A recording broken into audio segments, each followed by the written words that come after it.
Hello and welcome to the West Asia Post. I am Ghadi Francis and this is another episode of our weekly show where we bring you all things new from this volatile region. 2024 brought a new fresh wave of volatility for this region as Israel war goes on in Gaza. Lebanon's capital, Beirut, my home, was attacked last week. Iran was rocked by twin blasts and the Turkish-Israeli relations hit an all-time low. Now these and more stories are lined up, but first, the headlines. U.S. Secretary of State Antony Blinken on another West Asia visit as regional tensions escalate. Blinken is on an 8-day visit to the region in the backdrop of a deadly Iran attack and Israel's targeted airstrike in Lebanon's capital. Israel's Defense Minister Yoav Gallant has outlined a proposal for future governance in Gaza after the war. The 4-point proposal reveals Israel's plans for retaining overall security control in the Gaza Strip, while emphasizing unlimited Palestinian rule in the enclave. Thousands of people attended the funeral for Hamas's deputy leader, Saleh Al Arouri, who was killed in a targeted airstrike in the Lebanese capital. Large crowds were seen carrying banners and Palestinian flags as the top official was laid to rest. A U.S. airstrike in Baghdad's Ministry of Interior killed an Iran-backed leader who Washington accuses of targeting U.S. personnel stationed in the region. A deadly attack rocked Iran on the 4th death anniversary of the top Iranian general Qasem Soleimani. Who carried out the attacks? And why did it coincide with the memory and the day of mourning and commemoration in the country? We tell you more in the next report.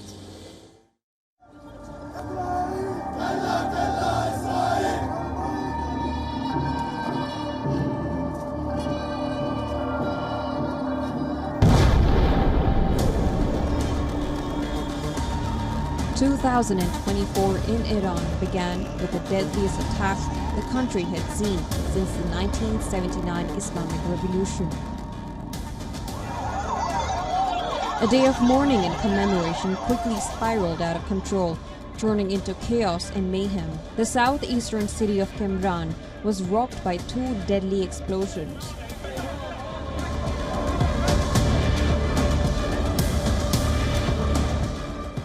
Killing 84 people and wounding hundreds, including many children.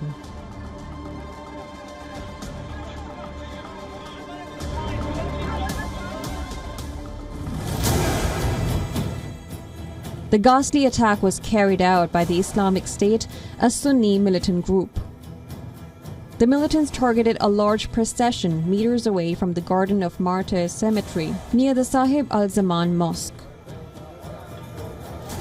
The gathering held posters and banners of top Iranian General Qasem Soleimani on his 4th death anniversary when the blasts took place.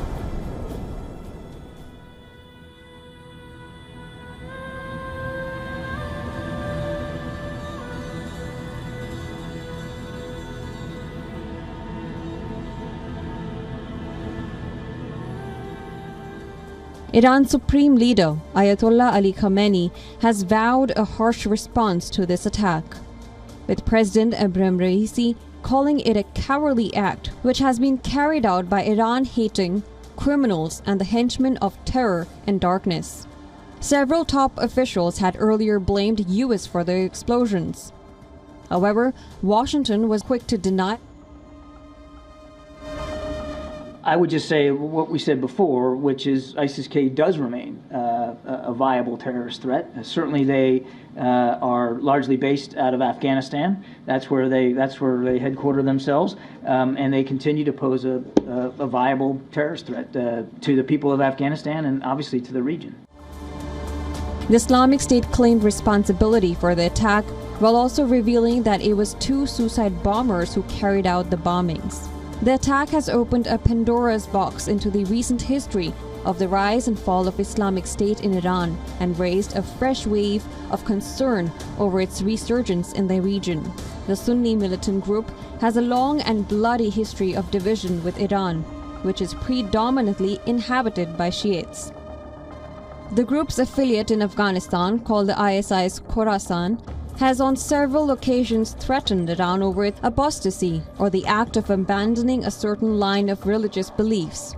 The incident has once again brought the spotlight on centuries-old sectarian divide in the community. But why did the Islamic State pick this particular day of mourning? And who is Qasem Soleimani? Up until he was killed by a US drone strike in 2020, the Iranian general was considered the most powerful person in the country after the supreme leader. Soleimani was a commander of Iran's Revolutionary Guard's overseas operations called the Quds Force. During the rise of the Islamic State between 2014 to 2017, the Iranian general and his Quds Force played a key role in helping his country and neighboring Iraq in defeating the militant group. Soleimani had backed the rise of several Shia groups to fight the expansion and rise of the Islamic State. It is no surprise then that the Sunni militant group had welcomed his assassination in 2020. In coordinating with several Shia militias, Qasem Soleimani had a pivotal role to play in the creation of West Asia's axis of resistance, an umbrella brotherhood of Iran-backed militant and rebel groups. The Iranian commander is also said to be one of the masterminds who helped create and maintain the extensive network of tunnels in the Gaza Strip. In Iran, Soleimani is a hero to many, but the latest explosions in the country on the day of his death anniversary have many worried of a further escalation in the Israel-Hamas war. How Iran will react to the attack and how far will its repercussions be felt in the region remains to be seen. And now to Lebanon, where 2024 also started on a sour note. A targeted Israeli airstrike hit the southern suburb of Beirut, killing a top Hamas leader. Now this has everyone asking, does it mean that this will escalate the war? Or is Israel intensifying its campaigns on Hamas establishments? Our next report tells you more. Hours into the new year, the war in West Asia witnessed a startling shift. Lebanon's capital came under attack. Israeli missiles struck a building in the busy streets of Beirut suburb, Dahieh.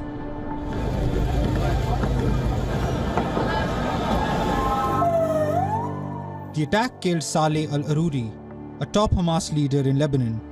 The 57-year-old became the senior-most Hamas official killed since the October 7th Hamas assault on Israel. In the past 3 months, the attack was the first time the crossfire between Israel and Lebanon went beyond its border territories. Across West Bank and Jordan, the targeted strike triggered mass protests.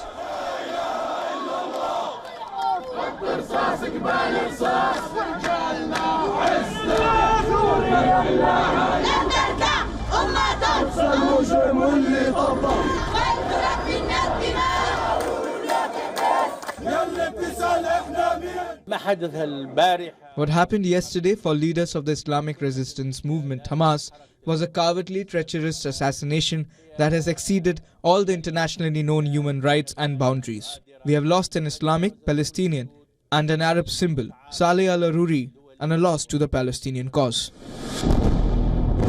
But this isn't the most concerning reaction the attack triggered. For the second time since the Israeli military operation in Gaza, Hezbollah chief Sayyid Hussein Nasrallah delivered a public address.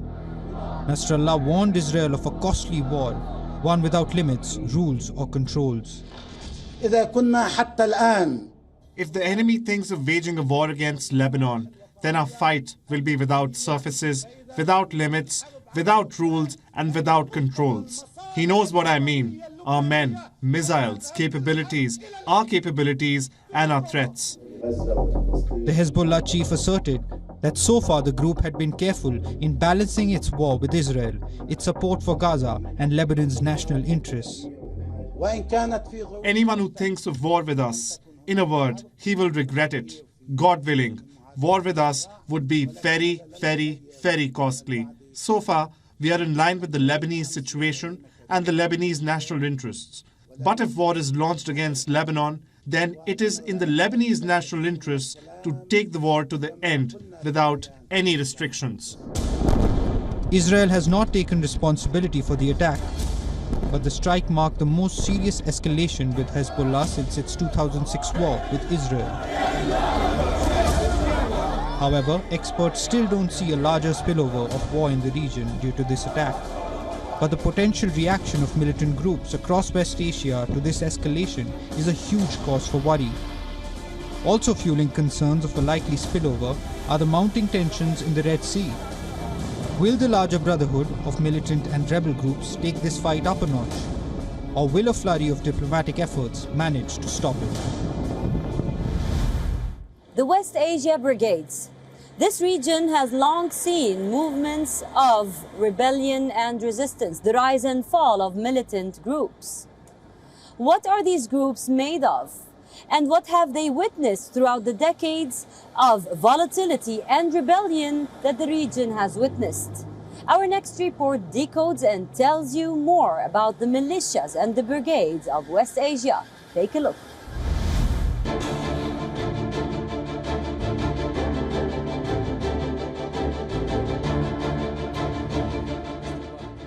Israel's military operations in Gaza are witnessing a spillover in the Red Sea region, with Yemen's Houthi rebels leading a targeted attack on what they identify as Israeli-affiliated vessels crossing the key maritime route. The escalating tensions across the trade corridor have once again highlighted West Asia's long-drawn history with armed resistance. And at the center of the uprising in the region are rebel groups and brigades.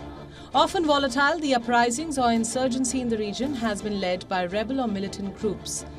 But common to West Asia is the rise of political parties or political movements that give their own military or armed wings. These brigades are what make resistance movements across the Arab nations stand out.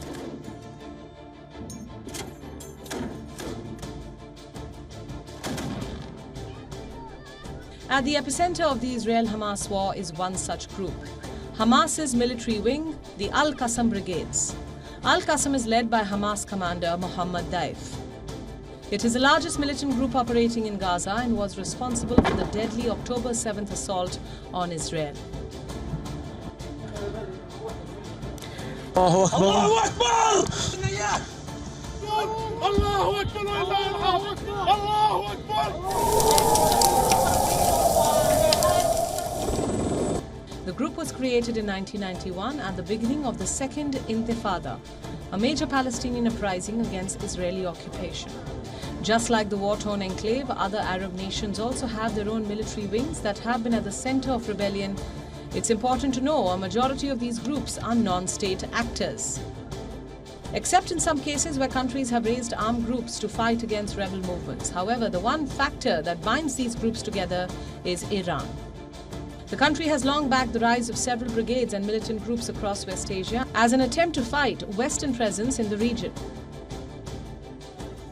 It is also Iran which created and continues to support the Axis of Resistance, an umbrella brotherhood of militia and rebel groups. Some of the most prominent groups that make up the Axis of Resistance are Yemen's Houthi rebels, Lebanon-based Hezbollah, and Gaza's militant group Hamas. The key role of the Axis of Resistance is to fight Israeli forces and Western interference in West Asia. In the Axis of Resistance, enemies are identified, friends are known, goals are clear. Where is the area that should be reached? What is the interest of the peoples of the region? Where does their security, safety, dignity, pride, freedom, sovereignty, and independence lie? All of this is clear to the vision of America and to the Israeli project, and for the situation in the region.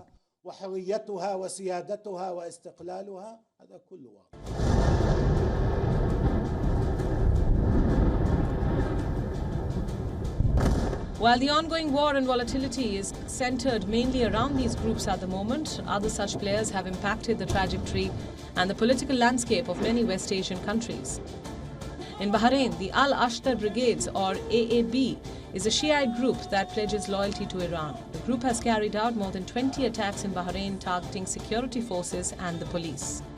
In 2017, this group was designated as a terrorist organization by Bahrain, Egypt, the UAE and Saudi Arabia.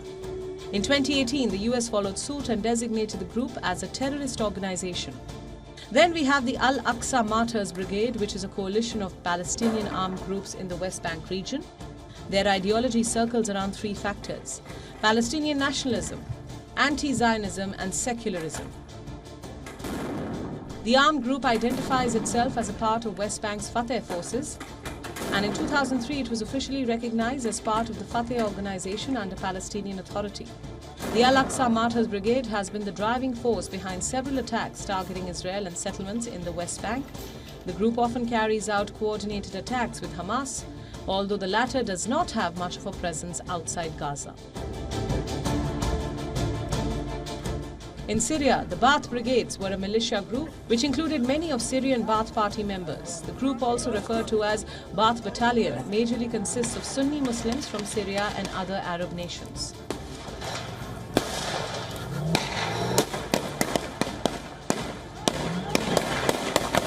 The brigade was loyal to Syria's President Bashar al-Assad and has played a key role in the country's civil war, fighting against non-state actors.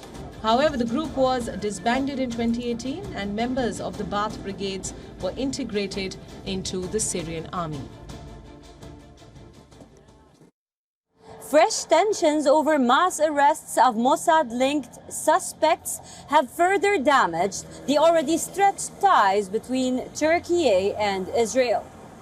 Now, what was the intelligence agency of Israel working on in Turkey? The next report tells you more.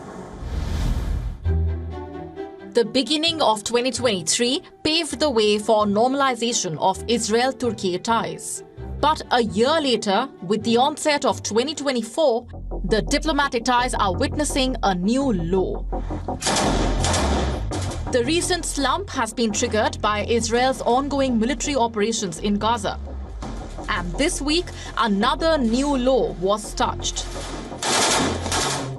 On the 2nd of January, Turkey detained 34 people who the country suspects of having ties to Israel's intelligence agency Mossad.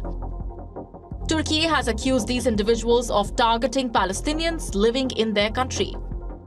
In a large-scale manhunt, Turkey's National Intelligence Organization, the MIT, had identified 46 such suspects across 57 locations in 8 provinces. But 12 of them have moved abroad.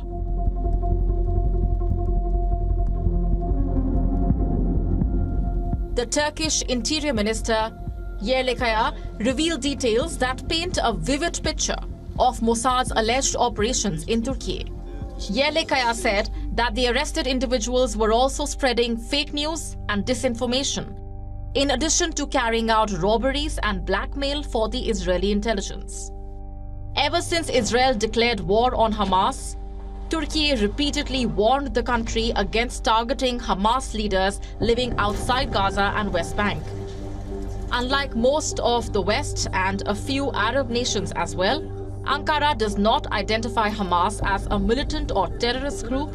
On the contrary, Turkey's President Recep Tayyip Erdogan had recently referred to Hamas as a liberation group. Hamas bir terör örgütü değil. Hamas is not a terrorist organization, but a group of liberators and mujahideen fighting to protect their land and their citizens. Since the Israel-Hamas war started, Erdogan has repeatedly criticized the regime for the wide-scale death and devastation in the Strip. The leader has also called for a ceasefire in Gaza. Historically as well, the Palestinian issue of freedom and recognition has been a key point of contention between Turkey and Israel, often driving a wedge between the otherwise close ties between the two countries. Ironically, Turkey was one of the first countries to recognize Israel in 1949. But ever since Erdogan came to power 20 years ago, the bilateral relations have witnessed a cascading change. The first such standoff unfolded in 2009, when Erdogan marched out of a World Economic Forum meet after butting heads with Israel's then-president, Shimon Peres, over the latter's barrage of airstrikes in Gaza. Thank you very much. So I don't think I will come back to Davos after this. Thank you. Because you don't let me speak. The President spoke for 25 minutes. I have spoken only half of that. Turn this over to our host. Prime Minister, Ladies, Professor Schwab. Thank you. Erdogan, who was then Turkey's Prime Minister, has made a vow to never return to Davos and has kept his promise ever since. 15 years down the line, not much has changed in this standoff. Over the latest humanitarian tragedy in Gaza, Turkey earlier recalled its ambassador to Israel, with Erdogan stating that he is breaking contact with Israel's Prime Minister Benjamin Netanyahu. However, trade relations between the two countries remain alive and well. And now, given the incident of mass arrests on January 2nd, it remains to be seen if Mossad's alleged activities in Turkey will further drive a wedge and sour an already delicate relationship. Moreover, will Turkey go on the back foot and shirk away any potential of brokering ceasefire between the two sides?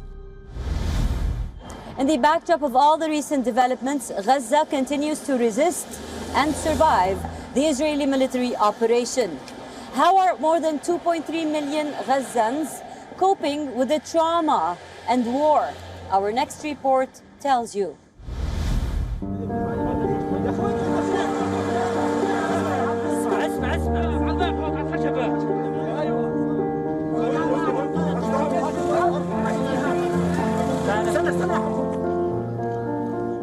For 11 weeks, Gaza has been crumbling among the thousands killed so far. Gaza officials claim 2/3 are women and children. Children orphaned, parents burying their young ones. Families torn apart, but in the midst of death and devastation, there is life in Gaza. Millions of displaced people trying to help survive the trauma of war. In one such refugee camp in Rafah, volunteers are helping children experience a sense of normalcy. The volunteers, who themselves are displaced, organize singing and dancing activities for the 300+ children at the Mawasi camp.